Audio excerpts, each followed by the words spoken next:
Hello people, कसे आहात सगळे? मजेत आहात ना? असलंच पाहिजे. तर खूप काम आहेत यार, खूप काम आहेत. अजिबात सवड नाही आहे मला. ऑफिसची पण आहेत, बाकीची पण कामं आहेत आणि बाकीच्या सगळ्या गोष्टी चालल्यात. अजून पण मी काही लोकांना हायर करायचे चाललं. पोझिशन्स वेकेंट आहेत, त्यामुळे खूप जास्त काम आहे आणि चाललाय दिवस. थोड्या गोष्टी करायच्यात, पण ना पाहिजे तसा वेळ नाही भेटत आहे. ठीक आहे, ठरवल्यात काही गोष्टी. बाकीचं पण जे मला जे बोलत मला आदिवासी क्लास सुरू करणार आहे ते त्या गोष्टी पण लाईनमध्ये आणायच्या, सगळं करायचं आहे. मला ना आज कळत नाही मी कोणत्या विषयावरती बोलू. खरंच जर मी ना काही दिवशी नाही एकदम ब्लँक होता. तुम्हाला कायच कळत नाही आहे, तुमचा मेंदू असं एकदम हँग होऊन जातो की आज आपण उठलोच का. इथून सुरुवात आहे माझी. म्हणजे आज मला अजिबात ऑफिसला येण्याची इच्छा नव्हती, अजिबात नव्हती. माझं ना माहीत नाही का आज सकाळपासून एक वेगळंच डोक्यामध्ये चक्र चालू आहे. ओके, तर मेंदू असा सुन्न झाला आहे, कळत नाही कोणत्या गोष्टी काय करायच्यात काय नाही. जेव्हा अतिविचार केला माणसाचं कसं होतं तसं झालं आहे माझं. ठीक आहे, चालली ऑफिसला. ऑफिसमध्ये काम केल्यावरती थोडं डोकं ठिकाणावरती येईल, त्याच्यानंतर नाही बघू काय करायचं ते. ठीक आहे, आजच्यासाठी एवढंच. हॅलो, कसे आहात सगळे? मला ना सकाळी जास्त व्हिडिओ शूट करायला अजिबात टाईम नाही भेटला, कारण का ना काल पण मला उशीर झाला होता ऑफिसला यायला आणि आज मला उशीर नव्हता करायचा. आज मी वेळेत पोचली आहे माहिती आहे. तर मी त्यामुळे सकाळी जास्त व्हिडिओ शूट नाही करत बसले आणि प्रॉब्लेम असा झाला की माझी एक ट्रेन मिस झाली. खूप गर्दी होती, मग मी त्या ट्रेनच्या गडबडीत नाही पडले, कारण गड चुकून हातबीत चटकला तर स्वर्गात डायरेक्ट.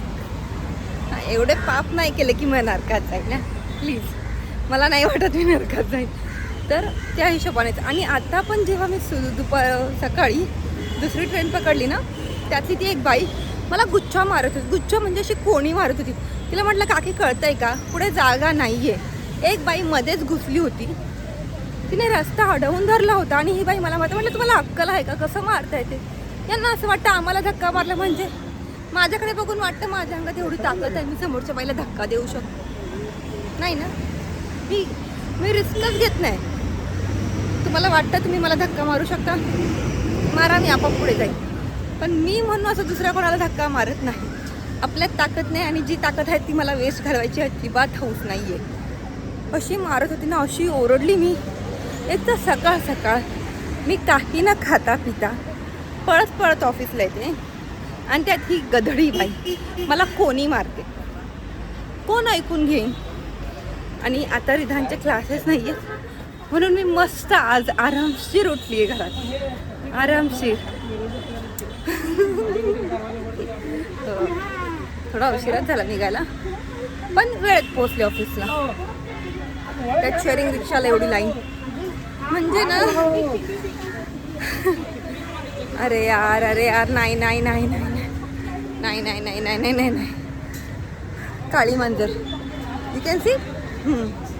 मला नाही आवडत माझी मांजर रस्ता अशी कापून गेलेली. मी खूप बिलीव्ह करते काही गोष्टींवरती, कारण का माझ्यावर हे घडलं आहे आणि मला खूप चांगला एक्सपिरियन्स आला आहे. त्यामुळे जरी मांजर रस्ता कापून गेली ना, मी त्या रस्त्याने जातच नाही.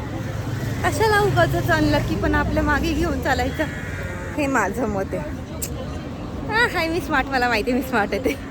आणि एक मिनटं, मी हेडफोन आहे, माझे हेडफोनचं पॅकेट आहे. हे असे नगुने व्हिडिओ काढताना बघतात, मग मला चिड येते. आणि एक्सप्रेशन तर यांचे विचारायलाच नको. जसं काय हे मोठे शहाणे शाहरुख खान असं बघत चालतात, नाही तर काय. मी त्या बाईला ओरडली सकाळी. तिला मी शिवी नाही दिली, पण बोलली मी तिला, चांगली बोलली. म्हणते मागची पडेल. म्हटलं मग मागची पडेल म्हणून तुम्ही मला का खोपड्या मारतात सारख्या. गप्पच बसली. मग ती म्हटलं जी मध्ये घुसली ना तिला ओढा, मला नका मारू, मला मारून काही नाही भेटणार आहे. ठीक आहे. आणि आता मगाशी ना मला रिठाण्याचा कॉल आलेला, म्हणजे मी मम्मीला फोन केला. तर मम्मी मला विचारत होती की जेवायला काय बनवायचं, तर तुझ्या आवडीचं बनव, काय बनवायचं ते. ठीक आहे. त्याच्यानंतर रिठान मम्मा घरी येऊ ना म्हणती. कशाला म्हणती? बसायला. म्हटलं ही कधरी. आणि रिठान पण असंच करता. मी जेव्हा असं ऑफिसला असेल ना तर मम्मा घरी येऊ ना, म्हणजे जेव्हा वर्किंग वुमन, म्हणजे मला असं म्हणायचं आहे, आता मला प्रॉपर शब्दात नाही सांगता ते, जेव्हा एखादी बाई कामाला जाते ना तिचा अर्धा जीव तिच्या घरात असतो. खूप साऱ्या लोकांना वाटेल की यांचं मन कसं दगडाचं आहे, पोराला सोडून असं कामावरती जातात, एक नाही दोन दोन मुलं आहेत आणि असं तसं. पण कोणी हौस म्हणून कामाला जातं, कोणी आपल्या जबाबदाऱ्या म्हणून कामाला जातं. असं नाही आहे की आम्ही मुलांना सोडून जातो म्हणजे आमच्या मुलांवरती प्रेम नाही आहे. आमच्या मुलांवरती प्रेम आहे. त्यांना चांगल्या शाळेत जाता यावं, त्यांना चांगलं एज्युकेशन भेटावं, त्यांच्या इच्छा पूर्ण व्हाव्या, त्यांचे छंद पूर्ण व्हावे म्हणून आम्ही कामावर जातो. आमच्या कामावर जाण्यामागे आमचा स्वार्थ काही नाही आहे. हा आमचा स्वार्थ आहे की जी स्वप्न आमची पूर्ण झाली नाहीत ना ती आमच्या मुलांची व्हावी. हा एक स्वार्थ नक्की असतो आमचा.